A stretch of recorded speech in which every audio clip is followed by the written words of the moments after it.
Et ce salon S'expatrier mode d'emploi se poursuit. Salon débuté depuis ce matin à 9 heures. Salon édition 2021 dans sa version strictement digitale, vous l'aurez compris, en raison de la crise sanitaire qui nous empêche tous d'être réunis, il a fallu trouver des solutions et notamment cette version digitale qui va vous permettre non seulement de nous suivre à travers les deux salles, nous sommes ici à la salle numéro 1, dans la salle numéro 2, comme vous l'avez vu, un autre programme est en train de se dérouler en parallèle et qui va vous permettre d'interagir avec nous puisque vous allez pouvoir nous poser vos questions durant l'heure et quart que nous allons passer ensemble, après avoir entendu les intervenantes, les conférencières qui sont avec moi sur ce plateau et que je vais vous présenter dans quelques instants. On accueillera évidemment vos questions. Le but du jeu, c'est non seulement de vous informer, de vous donner des pistes pour vous qui souhaitez vous expatrier, notamment les jeunes, puisque c'est à vous que nous allons nous adresser maintenant, et puis ensuite entendre vos cas particuliers et vous apporter les réponses les plus précises. Vous avez tous sur le mode opératoire, juste un point important, puisque vous le voyez, nous sommes sur le plateau non masqué. C'est le protocole sur les plateaux de télé et nous avons les distances sanitaires entre nous, et lorsque nous sommes évidemment en train de déambuler dans les autres salles, nous portons le masque. Voilà pour évacuer cette question. Donc jusqu'à 15h30, nous sommes réunis dans cette salle numéro 1 pour répondre à toutes questions que vous vous posez, vous, les jeunes qui nous suivez. Qu'est-ce qu'on vous envie? Qu'est-ce que je vous envie, pardon. Concernant les avantages des PVT, des VIE, des VIA, autant d'acronymes que nous allons développer cet après-midi avec nos trois intervenantes. On va commencer par vous, Clarisse, puisque c'est vous que nous entendrons par ordre d'apparition. Vous êtes rédactrice à la mission des conventions et de l'entraide judiciaire, c'est bien cela? Tout à fait. Et vous avez des Affaires étrangères. Exactement. J'espère que votre micro est bien branché. Est-ce que c'est le cas? On peut vérifier? Allez-y. Oui, bonjour à tous. Et voilà, on vous entend bien comme ça. À vos côtés, Julie Meunier, cofondatrice et chargée de communication du site pvtiste.net. Oui, bonjour. Avec beaucoup d'aventures incarnées que vous allez nous raconter. Votre expérience va être en totale résonance avec la thématique de cet après-midi. Et puis Hélène Bayon. Bonjour Hélène. Oui, bonjour à tous. Vous êtes responsable relations école-université, direction VIE, service talent. C'est ça, exactement. Tout est là. Alors, nous allons vous entendre sur à peu près une demi-heure avec des informations et des retours d'expérience assez variés. Et puis ensuite, on accueillera vos questions qui arriveront jusque sur mon iPad et que je servirai donc à nos trois intervenantes. Alors, Clarisse, avec vous tout d'abord, on va revenir sur les accords PVT, c'est-à-dire Programme Vacances Travail. À un moment, il faut le développer, cet acronyme, sur les aspects juridiques et administratifs qui sont nombreux. En guise d'intro, quelques chiffres. Ces accords, ils permettent aux jeunes, et on entend par jeunes, 18-30 ans, avec quelques exceptions, parfois on peut aller au-delà, donc à ces jeunes d'effectuer des séjours de découverte culturelle et linguistique en ayant la possibilité de travailler précisément dans le pays de destination. Depuis 2000, et je donne ces chiffres sous votre contrôle, ce sont 400 000 Français qui ont pu bénéficier de ces accords. On est donc sur quelque chose d'assez conséquent. Et en 2019, le nombre de Français partis était de plus de 4 000. Alors évidemment, la pandémie de 2020 a ramené un petit peu ce chiffre. Alors quels sont les accords avec lesquels quels sont les pays avec lesquels la France a signé des accords pour permettre justement ce type d'échange? Alors la France a signé 15 accords programme vacances-travail depuis l'an 2000. Le dernier en date est l'accord avec le Pérou. Mais donc nous avons des accords avec le Japon, la Nouvelle-Zélande, le Canada, l'Australie, la Corée du Sud, la Russie, l'Argentine, Hong Kong, le Brésil, le Chili, Colombie, l'Uruguay, Taïwan, le Mexique et le Pérou. Donc il y a une large part donnée donc, aux pays d'Amérique du Sud, quelques pays donc, d'Asie, et puis des pays comme la Nouvelle-Zélande, l'Australie en Océanie. Et nous avons actuellement un projet d'accord qui est en cours de négociation avec l'Équateur. Il faut savoir que pour chacun de ces programmes vacances-travail, on a un certain nombre de places chaque année. Donc il y a des quotas. Des quotas annuels de part et d'autre des signataires pour les signataires de l'accord. Donc si je prends par exemple le Canada, j'ai 15 000 places par an, 2 000 pour la Corée, 1 800 pour le Japon, 1 000 pour l'Argentine, 500 pour la Russie, 750 pour Hong Kong, 500 pour Taïwan, 400 pour le Chili et la Colombie, 500 également pour le Brésil et 300 pour l'Uruguay et pour le Mexique. Voilà, donc beaucoup de chiffres, mais le but du jeu est évidemment d'être le plus exhaustif possible, puisque vous qui nous regardez, vous avez sans doute des projets qui s'étalent partout sur la planète. N'hésitez pas d'ailleurs à photographier les slides si vous le souhaitez. depuis chez vous, depuis le lieu où vous nous suivez, pour les garder et peut-être les consulter un petit peu plus tard. Est-ce qu'il y a des pays pour lesquels il n'y a pas de quota en l'occurrence ? Oui, tout à fait. Il y a des pays pour lesquels il n'y a pas de quota, les places sont illimitées et il s'agit notamment de l'Australie et de la Nouvelle-Zélande. Alors, plusieurs questions d'un coup. J'imagine que ce sont celles que ceux qui nous suivent ont en tête. Quelles sont les démarches ? À quel organisme est-ce qu'on doit présenter sa demande ? Où peut-on s'informer ? Je vous donne tout ça en vrac et je vous laisse nous alimenter. Alors, en fait, il faut demander un visa vacances-travail avant de partir. Et le visa vacances-travail, vous le demandez auprès de la représentation diplomatique ou consulaire du pays de destination. Sur les sites des ambassades de ces pays, vous trouvez un certain nombre d'informations pour constituer le dossier de demande de visa vacances-travail. Vous pouvez aussi vous adresser ou regarder le site du ministère des Affaires étrangères, France Diplomatie, ou bien le site de l'association pvtiste.net. Vous pouvez, alors pour certains pays, la demande en fait de visa peut se faire largement, majoritairement, je dirais, en ligne. C'est le cas pour l'Australie et c'est le cas aussi pour le Canada. Pour le Canada, il faut en fait aller sur le site Expérience Internationale Canada, où là on vous demande en fait de créer un compte. Donc vous créez un compte, vous recevez un code. Et en fait, vous suivez une procédure où on vous demande de répondre à un questionnaire, de justifier d'un certain nombre de documents. Et en fait, les autorités canadiennes en fait, traitent votre dossier via ce site. Donc c'est assez simple. Et vous remplissez en fait les informations demandées. Et pour le Canada, en fait, le site permet en fait de présenter sa candidature depuis le 1er mars dernier.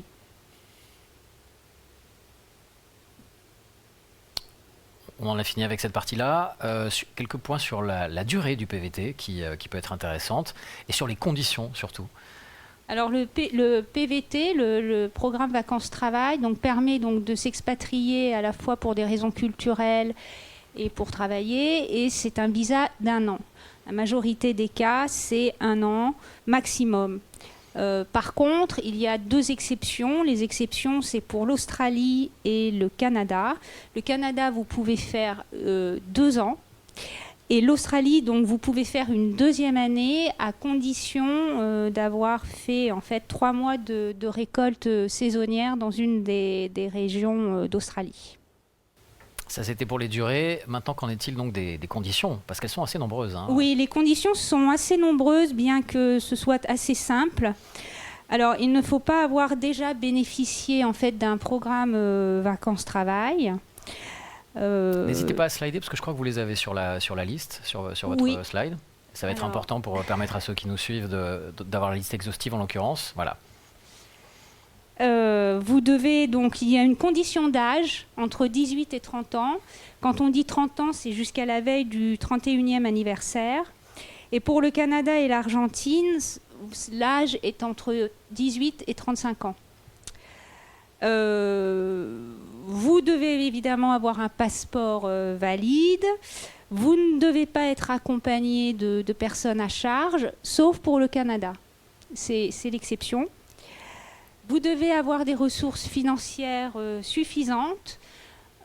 Pour la plupart des pays, elles sont autour de 2 500 €, sauf pour le Japon et l'Australie, où le montant minimum exigible pour partir est de 3 100 €. Donc pour partir, vous devez donc ne pas avoir de casier judiciaire, évidemment, présenter un certificat médical qui atteste de votre bonne santé, des vaccinations à jour, et puis vous devez surtout, et je le recommande vivement, prendre une assurance, donc une assurance privée, une assurance médicale qui couvre en fait la maladie, la maternité, l'invalidité, l'hospitalisation et surtout le rapatriement en cas de problème à l'étranger. Alors là, on est sur une liste qui était valable jusqu'en 2020, enfin elle l'est toujours, sauf que depuis la crise sanitaire est arrivée. Quel impact est-ce que ça a eu sur les PVT en l'occurrence ? En fait, la crise sanitaire a impacté quand même le programme Vacances-Travail parce que du fait de la fermeture des frontières et des restrictions sanitaires en fait, qui sont imposées par les pays avec lesquels on a des accords, en fait, les jeunes n'ont pas pu partir. Et à l'heure actuelle, il est difficile de savoir quand il va y avoir une reprise en fait, de la délivrance de ces visas. Pour l'instant, la France a cessé, dans le cadre de son PVT France pour les étrangers qui veulent venir en France, donc la France a cessé de délivrer des visas vacances-travail. Certains pays ont repris la délivrance, par exemple comme le Brésil, comme Hong Kong, Taïwan, le Canada, le Chili, la Colombie. Mais il faut être prudent parce qu'ils délivrent, mais en même temps leurs consulats peuvent être fermés, donc c'est assez compliqué. Pour le Canada a décidé donc de poursuivre la délivrance des visas vacances-travail pour les personnes qui peuvent, avant de partir, justifier en fait d'une promesse d'embauche valable dans le pays, ce qui avant n'était pas du tout exigé, puisque la philosophie du visa vacances-travail, c'est d'abord le tourisme, la découverte d'une culture et accessoirement de travailler. Pour partir au Canada, actuellement, du fait de la crise sanitaire, il faut justifier en fait d'un emploi là-bas. Voilà, donc les Canadiens délivrent encore des visas à condition de pouvoir justifier d'un emploi. Et pour la majorité des pays, on ne sait pas exactement quand la reprise des visas va se faire d'une façon plus normale et plus fluide. Et la France, pour l'instant, ne délivre pas aux étrangers. C'est ce que je peux vous dire. Alors sans le savoir, à travers votre dernière intervention, vous venez de répondre à l'une des questions qui était déjà posée, déjà arrivée jusqu'à nous, qui nous demandait où en était le PVT pour le Canada. Donc voilà, on vous a répondu. Si vous en avez d'autres très spécifiques, on y reviendra tout à l'heure. Merci beaucoup Clarisse, vous restez pour les autres questions qui vont arriver nombreuses. Alors Julie, avec vous, je le disais, on va avoir un retour d'expérience puisque vous avez vécu l'aventure, l'expérience du PVT. Vous en avez fait 2, c'est ça ? Oui, exactement. Où un ça ? au Canada et un en Australie. À l'époque, on pouvait aller au Canada, donc. Exactement, il y a bien longtemps me concernant. Pas tant que ça nous paraît loin tout ça, mais... Ça paraît loin parce que c'était une époque où il n'y avait pas de ce système, évidemment, là, cette année, de trouver un emploi avant de candidater. Mais au-delà même de ça, aujourd'hui, le PVT, c'est le seul PVT qui fonctionne sur tirage au sort. Et quand moi, j'ai eu la chance de partir, c'était pas comme ça. On voulait un PVT Canada, on l'avait. Donc, c'était vraiment une chance en soi. Alors, on n'est pas là pour être dans le c'était mieux avant. Hein. Oui, non, vous avez raison. On est là pour voir quelle est la situation exhaustive, vous donner les clés pour vous aussi vivre cette aventure. Alors, un point important, vous avez créé pvtiste.net, qui était un site d'information et d'entraide, communauté extrêmement active. 2 mots juste très rapidement là-dessus, monsieur, on y reviendra. Tout à fait, effectivement, on le voit à l'écran. Donc nous, on est un site d'information sur Internet, évidemment, sur les ordinateurs, mais également sur tablette et téléphone. Et en fait, ça permet de retrouver toutes les informations, autant pratico-pratiques, comme on peut les retrouver sur les sites des consulats, mais également un peu plus du témoignage et du concret, puisqu'on a beaucoup de PVTistes qui témoignent de la recherche d'emploi, de logement, de leurs démarches diverses et variées. Donc c'est vrai que c'est un bon complément aux sites officiels. Très bien. Et puis surtout, encore une fois, avec ce côté incarné, le fait d'avoir vécu l'expérience, je pense que ça vous donne une âme supplémentaire. On va lister quelques avantages, inconvénients, tout ce qu'on peut trouver là-dedans, les 6 bonnes raisons de faire un PVT.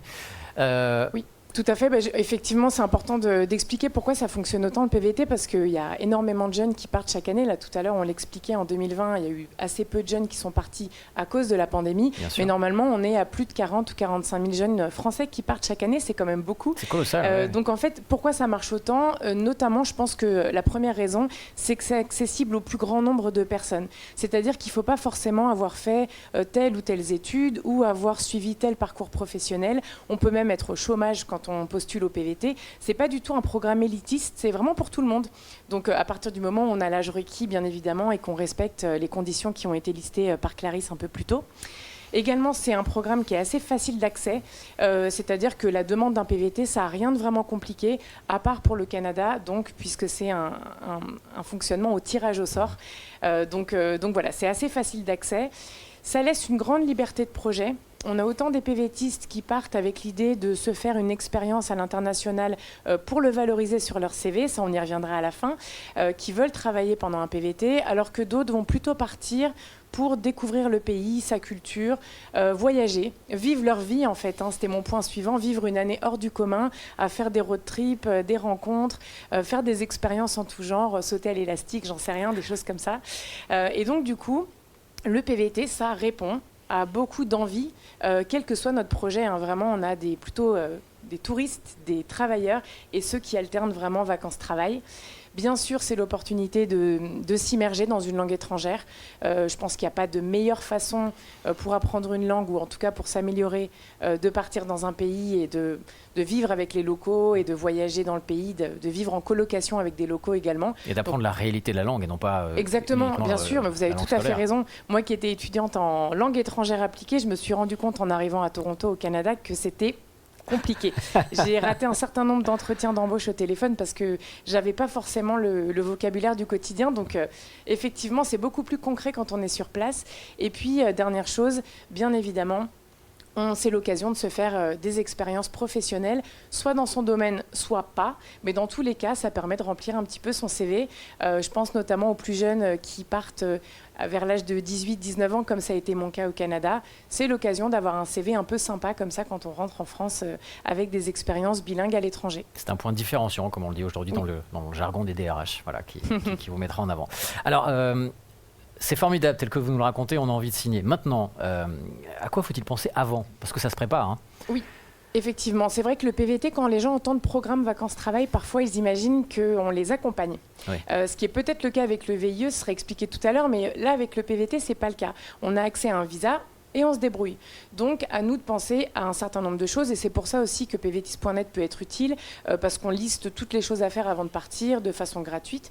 Mais il faut penser notamment à mettre de l'argent de côté pour avoir les économies qui ont été évoquées par Clarisse un peu plus tôt. On est sur des sommes qui vont jusqu'à 3 000 €, 3 100. Hein, exactement. Donc, ouais. Et c'est pas du luxe, parce que quand on arrive à l'étranger comme ça, souvent, là, hors PVT Canada cette année, puisque avec la pandémie c'est différent, mais normalement on part, on n'a pas de travail. Donc ça peut paraître inquiétant, mais en réalité, ça fait partie du programme, et le fait d'avoir de l'argent de côté, ça permet en arrivant de tenir quelques semaines, voire quelques mois, le temps de trouver un emploi justement.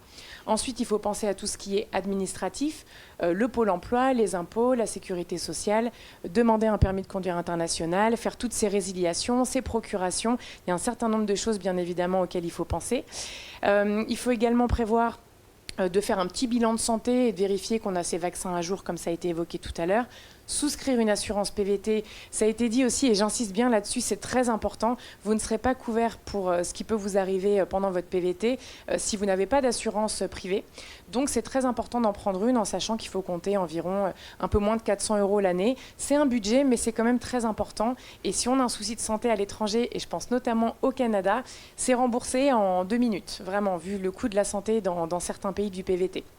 Et puis dernière chose, il faut réserver, je conseille en tout cas, un logement pour les premiers jours. Comme ça, on sait où on dort quand on descend de l'avion.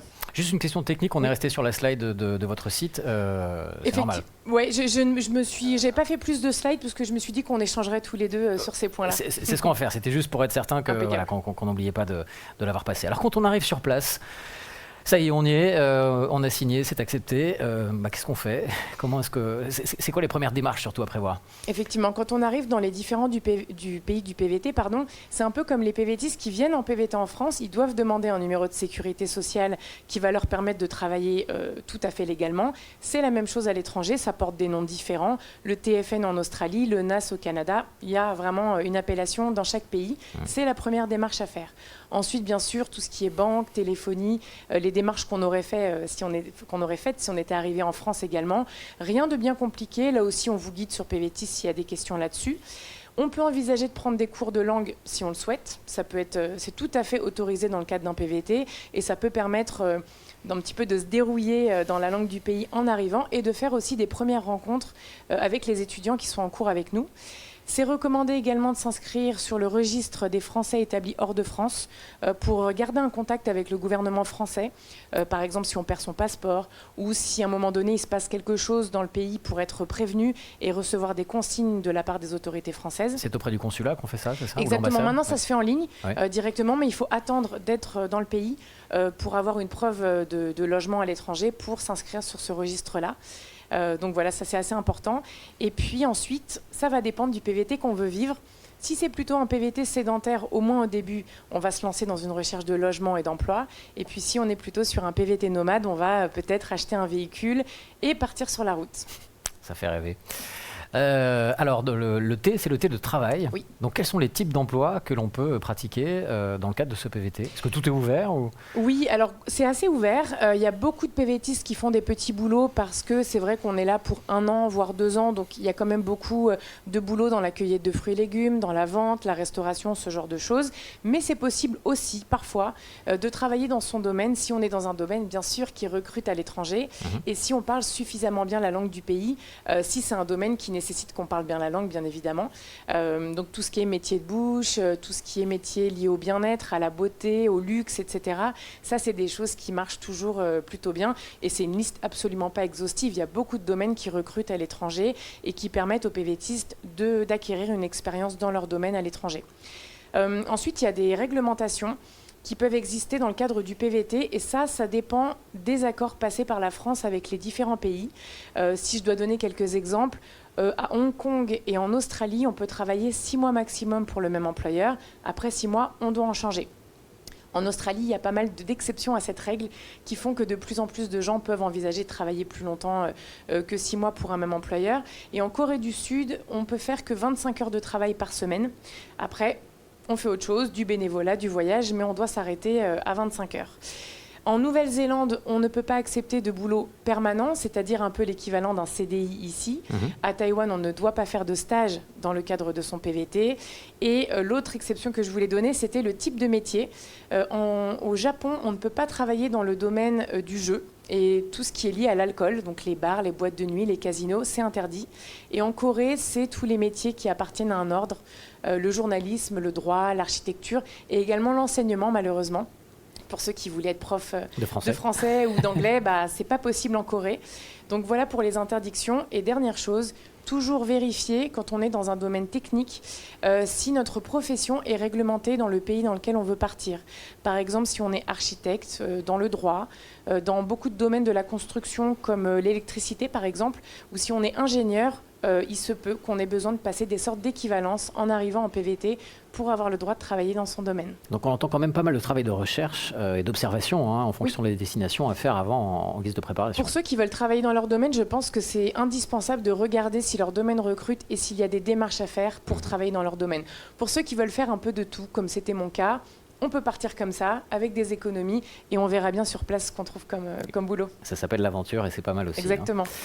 Donc là, on était sur le thé du travail. Il y a également un aspect qui est très très important, qui est l'aspect contemplatif, l'aspect découverte, l'aspect voyage. Racontez-le nous, parce que vous l'avez vécu. Oui, c'est important de mettre l'accent là-dessus, parce que j'entends beaucoup de gens qui pensent au PVT vraiment comme une solution pour aller travailler à l'étranger, et c'est tout à fait, une des facettes, bien sûr, oui. c'est une des facettes de ce programme. Mais pour avoir fait un PVT, moi, au Canada, où j'ai assez peu voyagé, un petit peu, mais pas beaucoup, je l'ai beaucoup regretté ensuite. Donc après, je suis allée en Australie et là, j'ai beaucoup voyagé et j'invite vraiment tous ceux qui nous regardent aujourd'hui à utiliser le V de leur PVT, même si c'est pour 3 semaines de road trip, ça vaut le coup. Souvent, c'est ce qu'on retient le plus, en fait, de son voyage. Et moi qui ai fait des PVT il y a un certain temps, on l'a bien compris, c'est vraiment des choses que j'oublie pas, beaucoup plus que mes expériences de boulot en réalité. Donc vraiment, mettez l'accent sur le V, même si c'est quelques semaines, c'est des souvenirs magiques qui vous attendent. Et je voulais préciser également que le PVT donne accès à un visa qui est multi-entrée. Ça veut dire qu'on peut tout à fait quitter le pays de son PVT pour y revenir, je ne sais pas, 2 semaines ou 1 mois plus tard. On peut donc aller en Thaïlande ou aux îles Fidji quand on est en PVT en Australie, ou au Mexique ou à Cuba quand on est en PVT au Canada. Donc profitez-en, voilà. C'est-à-dire que ça devient un nouveau point d'ancrage dans une autre région du monde. Exactement. Et puis on laisse promener sans avoir le décalage horaire qui, on le sait, sur les vols long courrier est quand même un petit peu délicat à utiliser. Comment ça se passe pour le retour en France? Parce que le PVT a une fin, inéluctablement. Alors, les bons, les mauvais côtés du retour. Et surtout, comment est-ce qu'on peut envisager de valoriser ça Oui. sur un CV parce que c'est une expérience atypique. Il faut que ce soit une valeur ajoutée. Exactement. Alors c'est vrai que le retour, ça se passe, si on parle en termes de ressenti, ça se passe bien pour certains, très mal pour d'autres, parce que souvent c'était une année incroyable, une année entre parenthèses, un peu une vie dans une vie, comme certains disent. Et donc il faut se réacclimater quand on rentre, revenir sur des démarches peut-être un petit peu moins passionnantes, comme une recherche d'emploi ou de logement par exemple. Donc parfois pour certains, le retour d'un PVT, c'est de repartir comme je l'ai fait moi aussi. Et donc, on est dans ce qu'on appelle, nous, sur PVTistes, des serial PVTistes. Il y en a plein qui font 2, 3, 4 PVT. Donc, ça peut être aussi une solution quand on rentre, si on n'a plus envie de rester ici pendant un certain temps. Et puis, par rapport à la valorisation, je dirais qu'il faut bien mettre l'accent, bien sûr, sur ces expériences professionnelles, mais il ne faut pas oublier tout ce qui est savoir-être, les soft skills, l'organisation, la débrouillardise, la gestion d'un budget, l'organisation d'un road trip avec tous les aléas qu'on peut connaître. Il y a plus d'un PVTiste qui est tombé en rade avec son van au milieu de l'Australie. Donc, ce que je veux dire, c'est qu'il ne faut pas... c'est pas parce que c'est vacances-travail qu'il ne faut pas assumer la partie V et expérience dans sa globalité. Ça peut vraiment être valorisé aux yeux d'un employeur. Et je voulais indiquer, parce qu'on ne va pas tout développer là, on a sur pvtis.net 2 dossiers thématiques. Le premier s'appelle « Le retour en France après un PVT », où on parle beaucoup de l'administratif. Et le deuxième s'appelle « De retour de l'étranger, comment valoriser son PVT ». Et on donne énormément d'informations qui pourront vous être utiles. On l'aura compris, et puis n'hésitez pas à poser des questions si vous le souhaitez. On les prendra d'ici une dizaine de minutes. Hélène, c'est à vous. On va être encore sur un autre aspect. On va commencer par Business France, qui est assez présent sur cette journée. Business France, qu'est-ce que c'est pour ceux qui ne vous connaîtraient pas ? Alors, je voulais saluer tous les jeunes qui nous suivent cet après-midi. Et effectivement, cet après-midi, ce qui nous réunit, c'est jeunes. Donc, vous êtes jeunes et vous voulez partir à l'international, vous expatrier. Et un des moyens, c'est le VIE-VIA que je vais avoir le plaisir de vous présenter, invité, et je le remercie, par un de nos ministères de tutelle, le ministère de l'Europe et des Affaires étrangères. Business France, vous allez voir le nom partout dès que vous intéressez au VIE-VIA. Pourquoi ? Parce que c'est l'Agence française pour l'internationalisation des entreprises. Et nous avons 4 missions principales. La flèche rouge que vous voyez, exhorter, pousser les entreprises françaises à exporter. Bleu, attirer les investisseurs étrangers en France. Promouvoir la France, ses territoires et ses talents. Et vous en faites partie, vous qui nous rejoignez cet après-midi. Et nous gérons pour le compte de l'État français la formule VIE-VIA. Depuis qu'elle existe, elle a été créée il y a 21 ans exactement. Alors, la formule, ce dispositif est un héritage du service militaire français. Quand Jacques Chirac l'a supprimé en 1997, il a dit « Je vais instaurer le volontariat international ». Alors, volontaire, effectivement, ce n'est pas obligé, vous allez vous y intéresser ou pas, c'est sur la base du volontariat, mais j'insiste aussi, qui dit volontaire ne veut pas dire bénévole. Et là, vous pouvez partir sans un sou en poche, vous allez pouvoir être indemnisé pour votre mission que vous allez accomplir. Donc, c'est une mission professionnelle à l'étranger, E pour le compte d'une entreprise française et A pour une administration française. Donc, nos 2 ministères de tutelle, le ministère de l'Europe et des Affaires étrangères et tout le service consulaire, et pour les ambassades de France. Et là, vous avez différentes missions, comme chargé de mission scientifique, chargé de communication, etc. Et il faut savoir que ça peut être aussi sécurité des réseaux informatiques, bien évidemment. Vous voyez l'utilité actuelle. Pour Business France également, pour une administration française ou un établissement public. Donc nous sommes un établissement public dans 55 pays avec 74 bureaux et nous avons nous-mêmes plus d'une centaine de VI en poste où là vous faites des missions de terrain pour aider les entreprises françaises à se développer sur le marché où vous êtes. Donc des missions très concrètes, très professionnelles, avec un statut public protecteur. Alors j'insiste parce qu'on me demandait encore ce matin quelle est la différence entre un VI et un CDD. Pourquoi ne pas partir en CDI, en CDD et pourquoi en VI ? Le statut public protecteur, c'est toujours cet héritage du service militaire français. Il n'y a pas d'équivalent, puisque j'insiste, le volontariat international, c'est un dispositif emblématique créé par la France, dont on peut être fier. Et vous êtes sous la protection de Marianne, bleu, blanc, rouge, c'est-à-dire VIP de la République française. Et on va vous envoyer dans un pays que si on a toutes les sécurités de la cellule de crise et de soutien, de l'ambassade de France et de notre bureau Business France. Donc, pour vous sécuriser par les temps qui courent, et on en a besoin, ça peut sécuriser les entreprises qui vous confient la mission, vos familles, vous êtes sous ce statut public protecteur. Vous signez une lettre d'engagement avec Business France ou avec l'administration qui vous confie la mission. C'est important, vous n'êtes pas salarié de l'entreprise ni de l'administration. C'est vraiment cette lettre d'engagement qui vous engage, qui nous engage aussi. Et là, vous voyez, c'est un système triphasé, si on peut dire, l'entreprise, Business France et vous. Dans tous les cas, chercher une mission VI, c'est comme chercher un job. Ça vous prendra autant d'attention, de temps et de soins, et parce que c'est l'entreprise qui va vous sélectionner. Vous signez avec Business France, mais c'est bien l'entreprise qui vous sélectionne, et ça, c'est très important. On peut en venir au type de missions qui sont présentées. Ben là, j'ai déjà présenté. Oui, c'est ce que je vois. En fait, vous avez déroulé énormément pour le VIA, j'ai choses, expliqué le type de mission. Mais ce qui est important de savoir, c'est qui est éligible pour partir en mission VIE ou VIA. Donc, si vous avez suivi comme moi avant pour le PVT, c'est assez simple, c'est assez facile de pouvoir partir en mission. Mais pour le VIE, VIA, il y a 5 conditions, là aussi gravées dans le marbre, auxquelles on ne peut pas déroger. Et ça, c'est cet héritage du service militaire. Donc, première condition, de quelle nationalité êtes-vous ? 31 nationalités sont éligibles si vous êtes membre d'un pays de l'espace économique européen. À ce jour, les 27 de l'UE, et vous noterez au passage bye-bye pour le Royaume-Uni, c'est normal, ils ont choisi. Et à ces 27 nationalités, il faut rajouter le Liechtenstein, Monaco, Islande et Norvège. Donc on m'a posé la question récemment, j'ai des amis norvégiens, ils sont drôlement intéressés, est-ce qu'ils sont éligibles ? Oui, bien sûr. Vous pouvez être binational, je cite le cas d'un Portugais brésilien, c'est tout à fait possible. Donc les binationaux sont bienvenus au club également. Alors l'âge, on en a parlé beaucoup pour le PVT.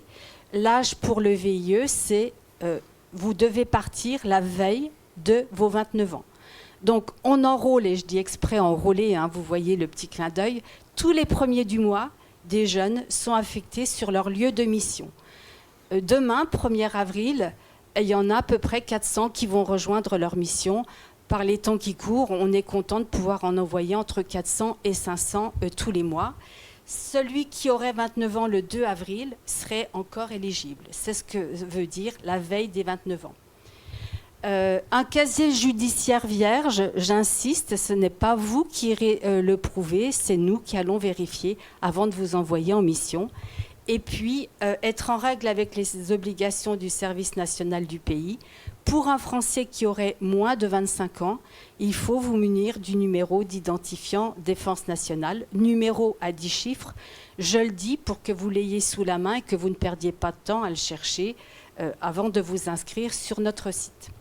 Et surtout, contrairement au PVT, vous ne pouvez en faire qu'un dans votre vie, quelle que soit la durée. Donc 6 mois ou 24 mois, choisissez bien, vous ne pourrez pas en faire 2 dans votre vie.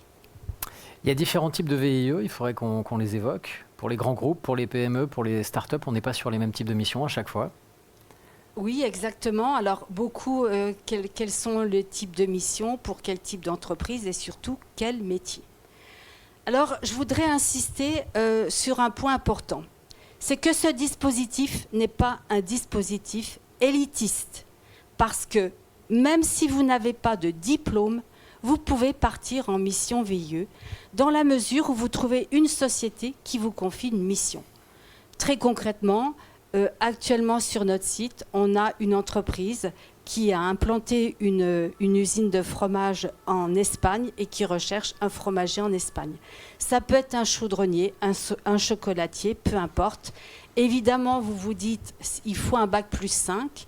Oui, il y a encore beaucoup, essentiellement, de bac plus 5 qui partent en mission VIE, mais pas que. Et d'ailleurs, cette année, l'État, pour relancer l'employabilité de notre jeunesse, et on sait combien on en a besoin, l'État met un chèque sur la table, 3 000 chèques exactement, de 5 000 € chacun, pour une entreprise qui prendrait un jeune de formation diversifiée ou des quartiers prioritaires de la politique de la ville.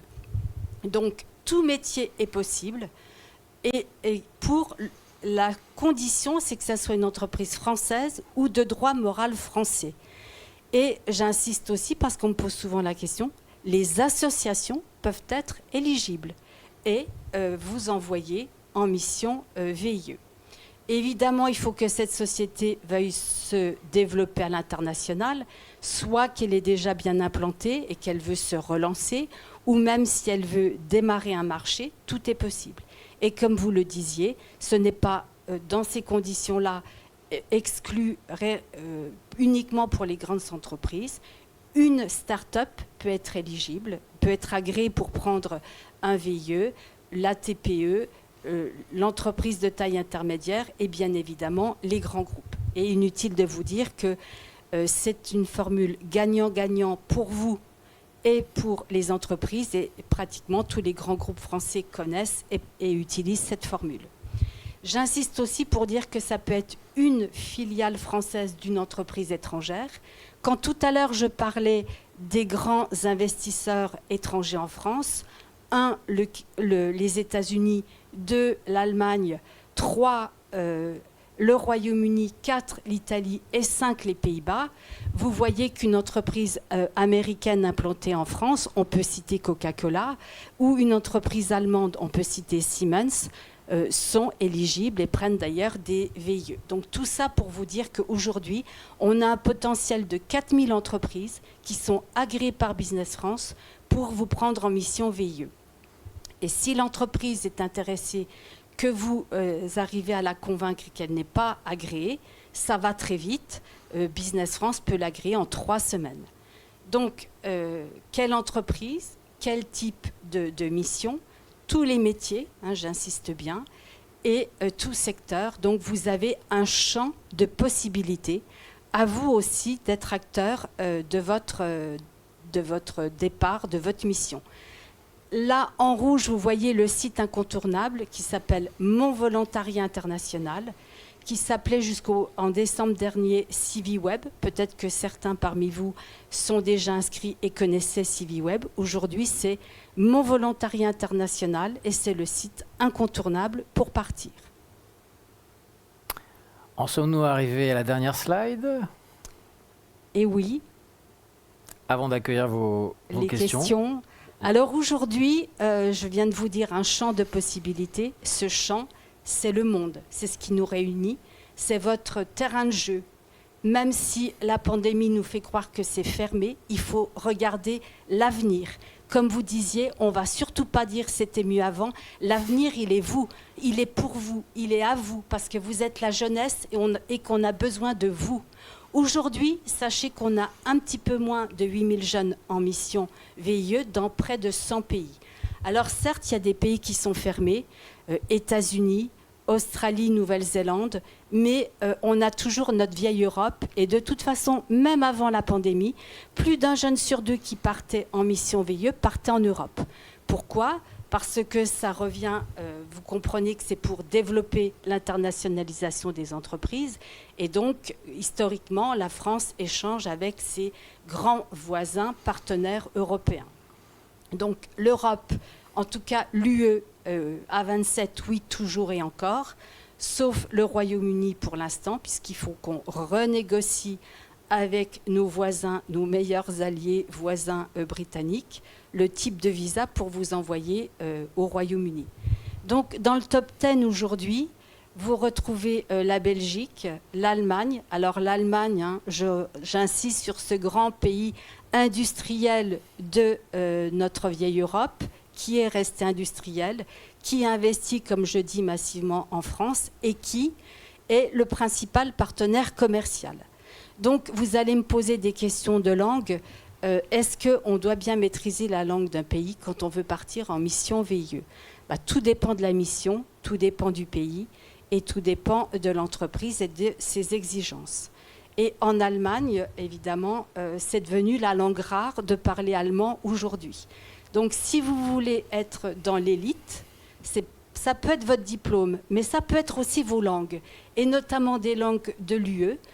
On peut se dire, je suis dans l'élite parce que j'ai appris le chinois, parce que j'ai appris telle langue rare en Afrique ou en Asie, mais ça peut être tout simplement l'allemand, le polonais ou une langue de notre vieille Europe. Donc pensez-y, et quel que soit votre stade aussi de préparation aujourd'hui, vous vous dites, je suis mûr pour partir dans 3 mois, 6 mois ou 1 an, valorisez vos langues étrangères qui ne seraient pas l'anglais, voire l'espagnol, puisque, comme vous savez, beaucoup de Français pratiquent l'espagnol.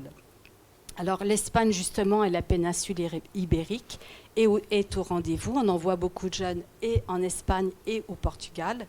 Et évidemment, il y a une recrudescence de l'Europe puisque des grands pays étaient fermés.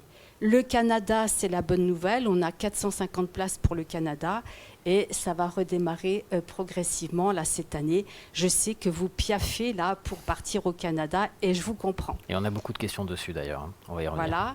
Et là, vous voyez en 8e position Chine-Hong Kong.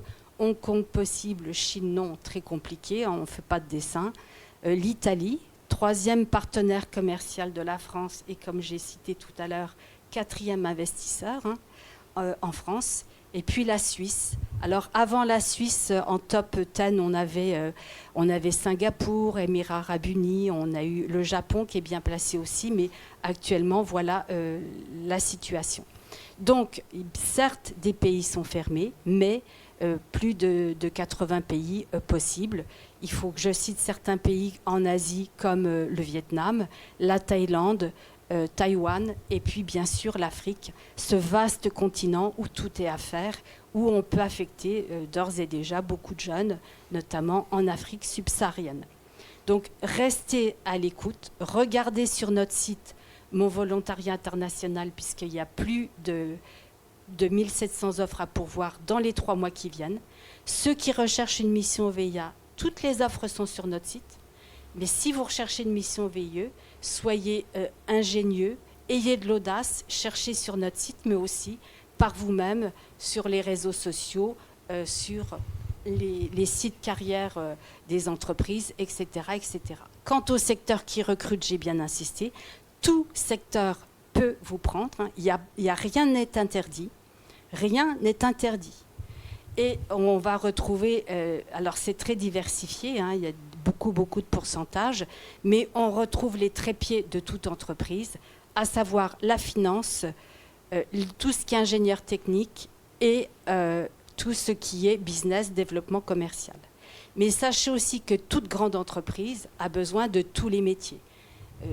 J'avais la chance d'intervenir il y a quelque temps avec la représentante de Sanofi qui disait aux jeunes face à elle, c'est pas parce qu'on s'appelle Sanofi qu'on ne recrute que des docteurs en pharmacie.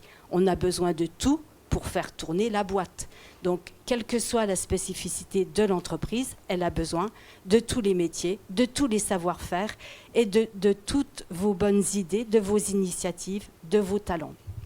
Donc, on va terminer rapidement parce qu'on a beaucoup de questions qui attendent derrière. Il nous reste tant qu'une trentaine de minutes. Tant mieux. On est arrivé au bout. Oui.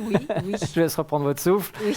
Merci à toutes les trois pour ces niveaux d'information extrêmement différents et très très larges. Alors, je tiens à préciser qu'il y a certaines questions qui ont déjà été en filigrane évoquées.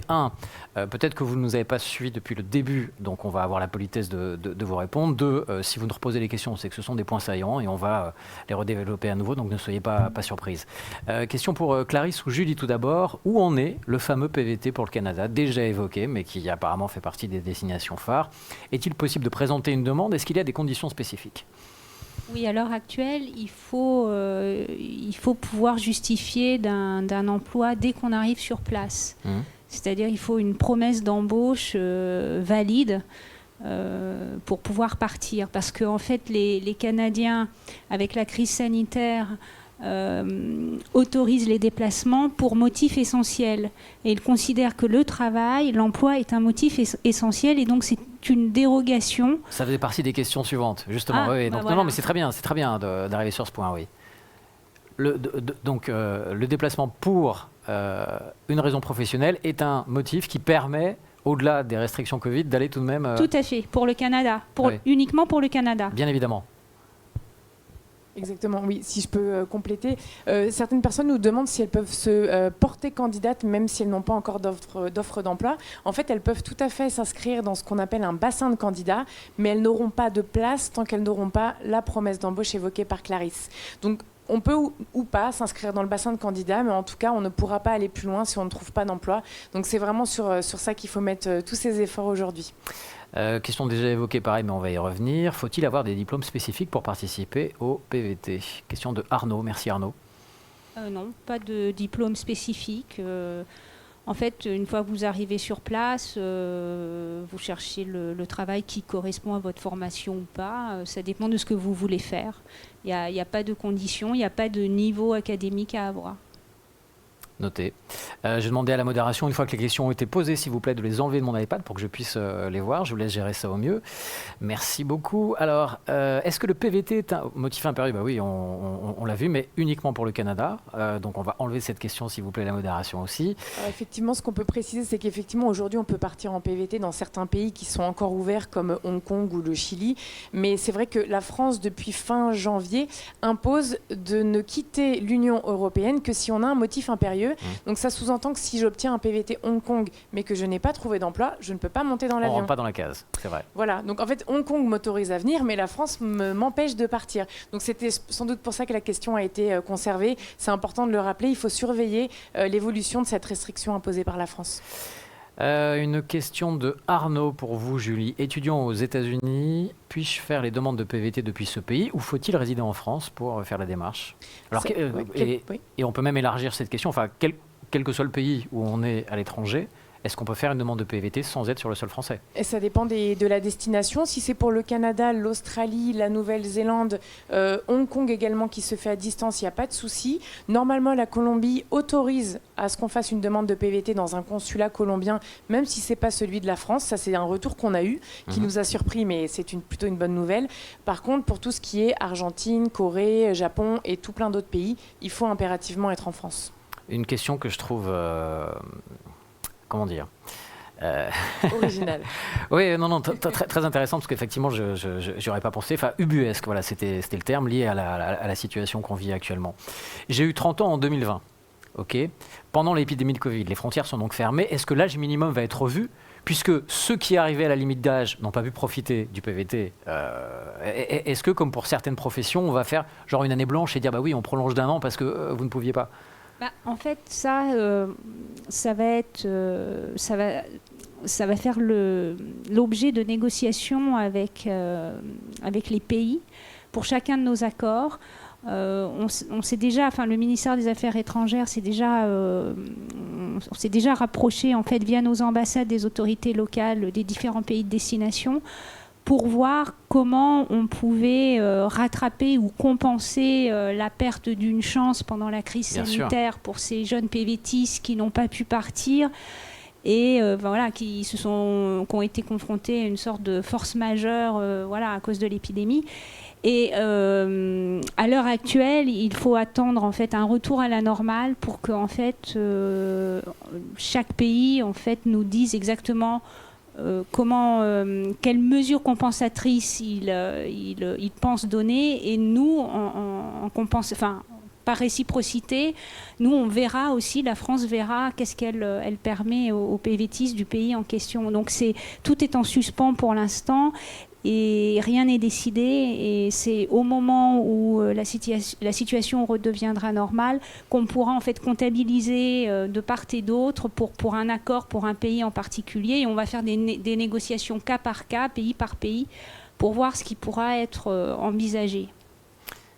C'est très intéressant, c'est une question qui nous était beaucoup posée, donc je pense que, bon, même si ce n'est pas une promesse, mais ça va donner beaucoup d'espoir à beaucoup de trentenaires, je pense.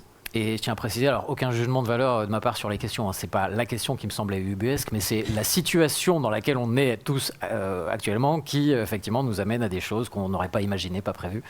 Mais oui, c'était un très très bon révélateur de cette période un peu folle que nous vivons. Bonjour, question pour Julie. Y a-t-il des délais sur les dépôts de candidature pour les PVT? Y a-t-il des périodes de candidature précises selon les pays? Est-ce qu'il y a une saisonnalité, par exemple? Alors, il n'y en a pas pour l'Australie et la Nouvelle-Zélande. Comme Clarisse le disait tout à l'heure, il n'y a pas de limite de place, donc c'est à tout moment de l'année, même si je n'ai pas précisé tout à l'heure que pour certains pays, aujourd'hui, les demandes de PVT sont totalement closes. Je parle notamment de la Nouvelle-Zélande. Mais on est encore sur une période particulière liée à la situation du moment. Exactement. Sinon, généralement, c'est du 1er janvier au 31 décembre pour la majorité du pays, sauf des pays, sauf le Canada, qui, chaque année, c'est un petit peu la surprise de la date d'ouverture. On l'attend avec impatience. Là, ça a été annoncé pour le 1er mars. Mais ça varie vraiment d'une année à l'autre. Parfois c'était en fin d'année. Là, cette année, ça a été repoussé, bien évidemment, avec la pandémie. Mais pour les autres pays, c'est plutôt du 1er janvier, 31 décembre. D'accord. Je vais préciser cette question avec quelque chose qui me passe par la tête. Est-ce qu'il y a une saisonnalité pour espérer être mieux reçu, ou que la candidature soit examinée avec plus de facilité? Non, pour le coup, c'est en fait pour les pays où il y a des quotas, il faut simplement être dans la limite des quotas premiers. Alors il y a plein de pays pour lesquels les quotas sont jamais atteints, c'est la grande majorité d'ailleurs. Surtout que le ministère des Affaires étrangères travaille fort. Par exemple, pour le Japon, en 2019, le quota a été atteint, et du coup, il y a une négociation qui a été faite et on est passé à 1800 places par an. Donc, du coup, j'ai l'impression que ça permet qu'il y ait de la place quand même pour la grande majorité. Il n'y a que pour le Canada où plus on se porte candidat tôt, plus on a des chances d'avoir une place, d'une certaine façon. Après, il y a des gens qui s'inscrivent pour la première fois de leur vie au PVT Canada hors pandémie et qui ont une place au bout de 2 semaines par tirage au sort. Et on a connu des gens, il a fallu 5 ans de tentative avant d'avoir une place. Comme c'est une loterie, entre guillemets, le Canada, c'est un peu spécial. On en parle énormément, et notamment depuis ce matin. C'est quoi? C'est une destination privilégiée? C'est une destination qui attire beaucoup les francophones? Oui, ça attire beaucoup les francophones, mais souvent on me dit le PVT Canada, c'est celui qui marche le mieux. C'est pas vrai. C'est l'Australie, clairement, qui accueille plus de 20 000 Français par an. Simplement, l'Australie a décidé de ne pas imposer de quotas. Donc le Canada fait beaucoup parler de lui à cause de ce tirage au sort et à cause de tous les candidats qui sont laissés un peu sur le côté de la route. Il y en a plusieurs, 15 000 ou 20 000 par an qui n'ont pas de place. Donc c'est surtout lui qui fait parler, mais en réalité, dans les chiffres, le PVT Australie est celui qui marche le plus.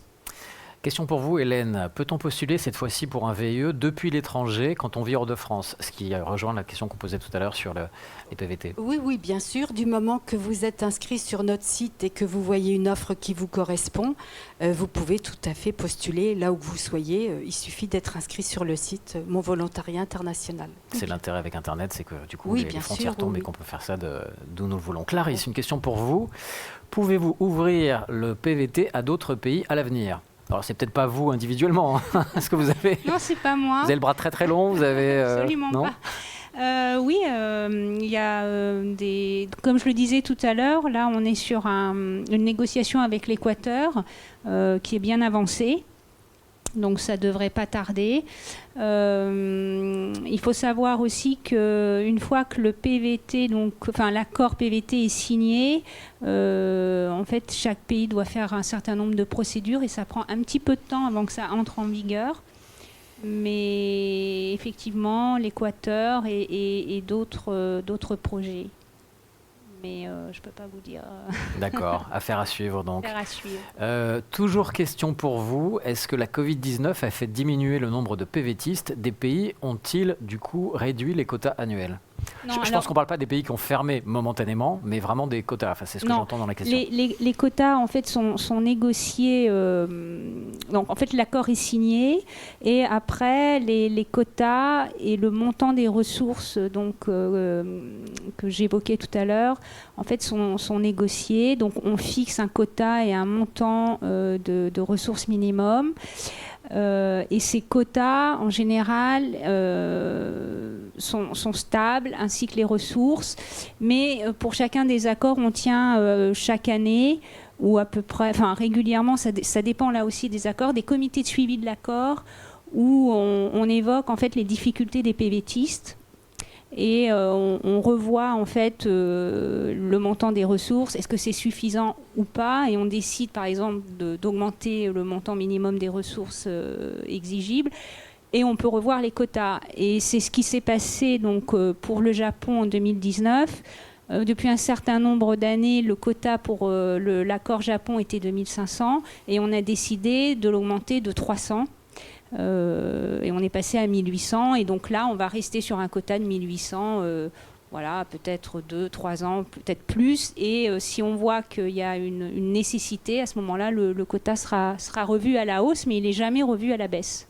Ce que j'entends d'une façon plus générale dans votre réponse, c'est qu'il y a des retours d'expérience qui sont faits chaque année pour réévaluer si les curseurs sont Exactement. bien positionnés pour répondre à la demande sur pas mal de critères, c'est ça? Exactement, mais c'est toujours revu à la hausse et pas à la baisse en fonction du contexte. Intéressant de faire la veille, effectivement, parce que les demandes d'aujourd'hui ne sont pas les mêmes qu'il y a 20 ans, c'est d'une génération à l'autre. Tout à fait. Les envies de mobilité, etc. évoluent. Et c'est vrai qu'un PVT, un PVT, je dirais neuf, qui débute, il faut qu'il se mette en marche. Il faut qu'il soit connu, parce que parfois les jeunes ne savent pas qu'il y a un PVT avec tel pays. Par exemple, le PVT Uruguay n'est pas très connu, et on a peu de participants de part et d'autre. Mais il existe bien. Une question qui n'existe pas, mais si je vous la pose pas, il me manquera quelque chose. Existe-t-il des PVT avec la Corée du Nord, ou avec des pays extrêmement fermés comme cela? Non, mais je voulais pas savoir. encore. Et il y a d'autres destinations comme ça qui sont tellement fermées qu'il n'y a pas ce type d'accord au-delà de la Corée du Nord? Après,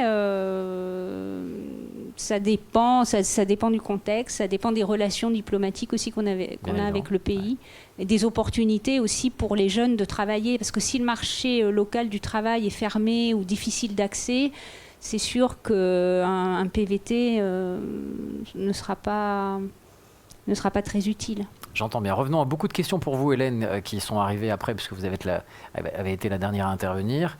La personne vous salue. Bonjour, la plupart des offres VIE et VIA requièrent un niveau d'anglais exigeant, entre parenthèses C1 ou courant. Alors je ne connais pas ces qualifications, mais je pense que ça résonne chez vous.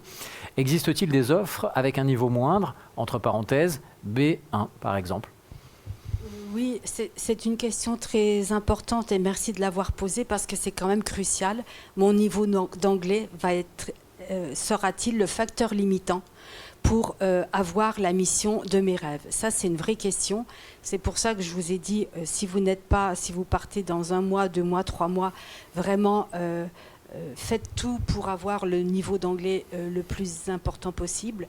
Mais ça paraît évident quand on veut s'expatrier, je le dis à tous ceux qui nous écoutent, même si vous partez en PVT dans n'importe quel pays, franchement, essayez d'être un minimum débrouillard en anglais, parce qu'on ne peut pas aller à l'international, c'est comme ça, hein, j'en suis désolée, sans un minimum d'anglais. D'ailleurs, je dis à tous les jeunes qui veulent bien m'écouter, aujourd'hui vous marchez sur 2 jambes. C'est le digital et l'anglais. C'est comme ça. Alors, tout va dépendre, effectivement, on ne va pas être obligé d'être courant en anglais.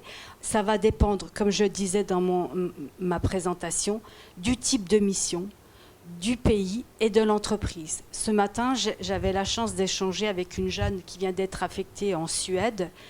Évidemment, on ne lui a pas demandé de parler suédois. Elle fait de la recherche et développement. Elle a un niveau justement B2, B1, B2 en anglais. Ça suffit. Elle connaît son vocabulaire technique. Elle est habituée à faire de la recherche biblio et autres en anglais. Donc, en fonction de la mission, on peut demander uniquement un niveau d'anglais B1, B2. Et puis après, vous vous débrouillerez sur le terrain et vous vous améliorerez, bien évidemment. De toute façon, sauf si vous êtes natif dans la langue, dites-vous bien que les 2 premiers mois, et ça l'entreprise le sait, c'est difficile. Il faut se débrouiller, puis après ça rentre. Tout ça rejoint ce que nous disait Julie tout à l'heure sur le PVT, voilà, mais qui a la même expérience. Vous avez toute la vie pour apprendre. En tout cas, il y a une chose qui est certaine, c'est que ce qui est intéressant dans la vie, c'est d'apprendre tout le temps.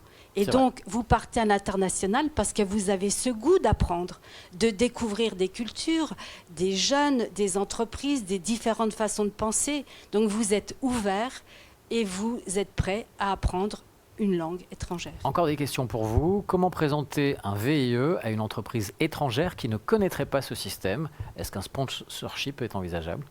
Alors, c'est une bonne question aussi. Tout est sur notre site. Comme j'ai dit, Mon Volontariat International, il y a une grosse bulle s'informer. Et là, il y a 3 petits mémos très bien faits. Comment présenter la formule à une entreprise qui ne connaîtrait pas? Donc, vous voyez avec la filiale française, vous lui expliquez, parce qu'elle a beaucoup d'avantages, elle aussi, à vous prendre en formule VIE.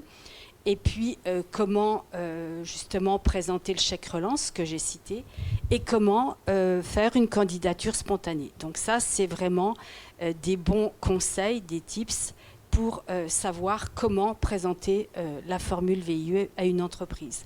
Mais j'ai trouvé un petit moyen mnémotechnique sur les 5 doigts de la main. C'est une formule qui est simple, souple, sécurisée, qui rapporte, il y a des subventions et ça ne coûte pas cher pour l'entreprise. Et S, c'est le succès. Succès pour vous, jeunes, qui allez développer plein de qualités professionnelles, mais aussi les fameux soft skills. Quand vous avez dit débrouillardise, vous avez bien trouvé, vous allez apprendre la débrouillardise, plein de qualités aussi. Et puis, succès pour l'entreprise qui a la chance d'avoir un jeune qui va s'engager, qui va mouiller la chemise pour trouver des marchés, pour trouver plein de choses et développer le business. Donc, ces 5 S, retenez-les, c'est facile, pour convaincre une entreprise qui serait encore réticente. Je vais vous demander d'être un peu plus concis sur les réponses, qu'on a 9 minutes encore, et il y a pas mal de questions qui sont toujours là. Julie, pour vous? On a un bruit bizarre sur le plateau, mais c'est pas grave si vous l'entendez pas. J'aimerais partir au Canada dans le cadre d'un PVT. Au vu des conditions actuelles, avec une promesse d'embauche obligée, quelle serait la première étape pour moi? Le Canada revient. La première étape pour s'inscrire, c'est ça la question? Oui. J'aimerais partir au Canada. Au vu des conditions actuelles, qui demandent donc une promesse d'embauche, quelle serait la première étape? Chercher du travail au maximum. Je me permets de préciser qu'on a fait une semaine de l'emploi au Canada il y a quelques temps. J'ai fait une série de 5 vidéos qui décortiquent toute la recherche d'emploi au Canada et notamment comment convaincre un employeur. C'est un petit peu la même thématique parce que je suis en France, j'ai pas encore mon PVT. C'est pas évident de le convaincre, mais on donne justement des petits conseils pour essayer de mettre plus de chances de son côté. Donc ça peut être intéressant de regarder ces quelques vidéos sur notre chaîne YouTube. À retrouver donc sur pvtiste.net. Oui. Hélène, pour vous à nouveau, bonjour. Concernant la liste des 4000 entreprises agréées par Business France pour les VIE, existe-t-il une liste tenue à jour et accessible aux candidats, notamment pour les candidatures spontanées? Oui, excellente question aussi. Merci de l'avoir posée parce que vous avez vu, il y a plein de choses à dire. Non, on ne diffuse pas cette liste, mais vous allez sur notre site encore une fois et vous voyez dans l'onglet magique « Ils recrutent ». Il y a 2000 sociétés qui se présentent ou peuvent se présenter. Certaines autorisent la candidature spontanée. Donc, profitez de cet onglet pour voir les sociétés et dans les offres. Quand j'ai dit il y a 1700 offres, regardez, découvrez les sociétés qui utilisent le système. Il y a déjà en tout cas 2000 sociétés qui peuvent s'afficher. L'onglet que vous avez qualifié de magique, c'est ça? Oui. C'est une belle formule. Non, c'est bien, un peu de magie, de légèreté dans cette période. Il y a 4 onglets magiques, les offres disponibles, ils recrutent, les destinations et s'informer. Donc le VIE est juste au bout de cet onglet magique. Voilà. Toujours pour vous, Hélène, quelles sont les modifications de contrat possibles durant un VIE? Mission, statut, fin de contrat prématuré, pardon. Ah, vous voulez dire, vous n'allez pas au bout de votre mission VIE? Est-ce qu'on peut faire évoluer? C'est-à-dire qu'on prend un VIE, on part sur une mission et puis en cours de route, on décide de changer d'avis. En restant avec le statut public protecteur, vous pouvez le faire évoluer puisque c'est 24 mois maximum. Et j'explique bien aux jeunes que du moment qu'ils restent dans la même société, il peut changer de pays. Il peut être affecté aujourd'hui en Belgique parce que c'est difficile d'aller ailleurs et la société peut l'envoyer en Inde après parce qu'elle l'a testé pendant 1 an en Belgique et avec son accord, elle l'envoie par exemple en Inde. Donc du moment que vous restez dans la même société, vous pouvez changer de mission et de pays, avec votre accord bien évidemment. Et puis, fin de contrat prématuré, d'un commun accord, évidemment, parlez-en à la société, mais dans tous les cas, c'est Business France qui mettra fin au contrat prématuré s'il faut. Et il y a différents cas. En général, on préfère que ce soit d'un commun accord. Et pourquoi pas? Parce que vous avez une promesse d'embauche. Gardez le micro parce que la prochaine question est encore pour vous. Alors c'est une question qui se termine par merci aux intervenantes pour leur renseignement. Donc je vous la transmets. C'est toujours agréable de savoir que ceux qui nous suivent apprécient la qualité de vos interventions. Pourriez-vous nous répéter s'il vous plaît, Hélène, sur quelle plateforme nous pouvons chercher un VIE, VIA et les limites d'âge? Alors, c'est la plateforme Mon Volontariat International. Elle s'affichait tout à l'heure. Je ne sais pas si on peut remettre sur la slide en question. Non, j'ai plus la main, visiblement. Vous faites Mon Volontariat International et vous l'avez sur Google, vous l'avez directement. Clarisse, pensez-vous que les demandes pour les PVT seront à nouveau disponibles pour toutes les destinations en fin d'année 2021 ? Avez-vous une boule de cristal? Alors là, je ne peux rien vous garantir parce qu'on n'a aucune visibilité, j'espère bien. Ouais. Mais par exemple, je prends un pays comme l'Australie, qui, dès le début d'année, avait annoncé que de toute façon, ses frontières seraient durablement fermées au cours de l'année donc 2021. Donc, on ne peut pas savoir, en fait, ça dépend des pays. Malheureusement, je craignais ce type de réponse. Mais effectivement, on est tous un petit peu coincés et on n'a pas la main sur ce qui se passe. Hélène, une autre question pour vous. Pour le volontariat, attendez, c'est en train de bouger très vite sur ma tablette. Pour le volontariat, avons-nous besoin d'une garantie financière importante avant de partir?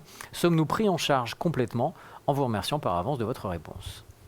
Alors, j'ai expliqué que vous pouviez partir les poches vides. Ça veut dire que non seulement ça ne vous coûte rien de partir en mission VIE, VIA, puisque l'entreprise prend en charge le déplacement aller-retour, les frais de visa s'il y en a, et vous n'avancez rien et on ne vous demande rien, même un compte bancaire vide, ça va très bien.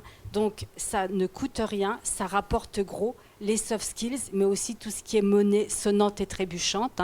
Il faut pas, ça intéresse tout le monde. Soyons francs et regardez sur le site là qui s'affiche.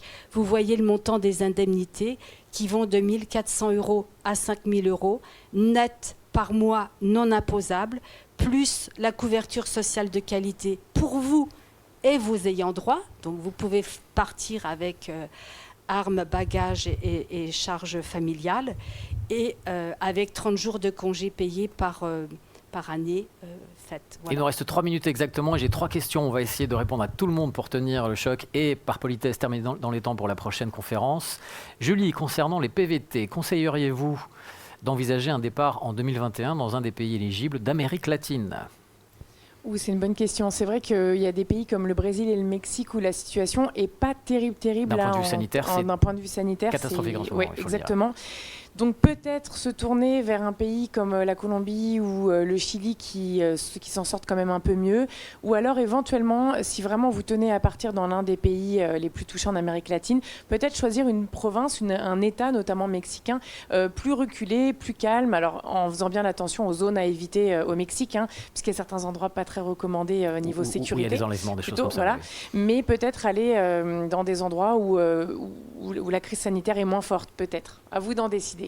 2 minutes et 2 questions. Je mets la pression à personne. Clarisse, y a-t-il un PVT avec la Russie et si oui, sur quelle durée?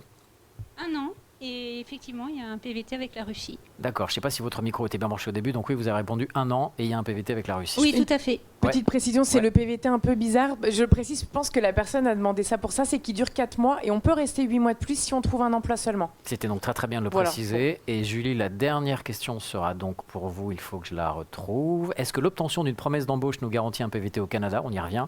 Ou dois-je également être sélectionné par tirage au sort?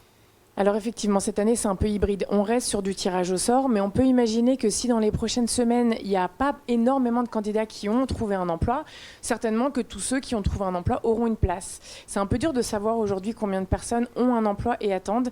Donc effectivement, ne partez pas du principe que dès la semaine prochaine, vous aurez une place. Ça pourrait prendre un petit peu plus de temps, mais il reste plein de places pour le moment. Ça devrait aller. Clarisse, Julie et Hélène, merci beaucoup. Merci à vous qui nous avez suivis, qui nous avez inondés de questions. C'était très agréable de pouvoir vous répondre cet après-midi et puis d'avoir une bouffée d'air frais, d'envisager des frontières auxquelles, pour l'instant, il est toujours un petit peu difficile d'avoir accès. On va avoir la politesse de terminer dans les temps. Et puisqu'on a beaucoup parlé du Canada, sachez que dans 5 minutes à 15h30, c'est un focus sur le Canada qui vous sera proposé. Merci à tous, bon après-midi et bon salon.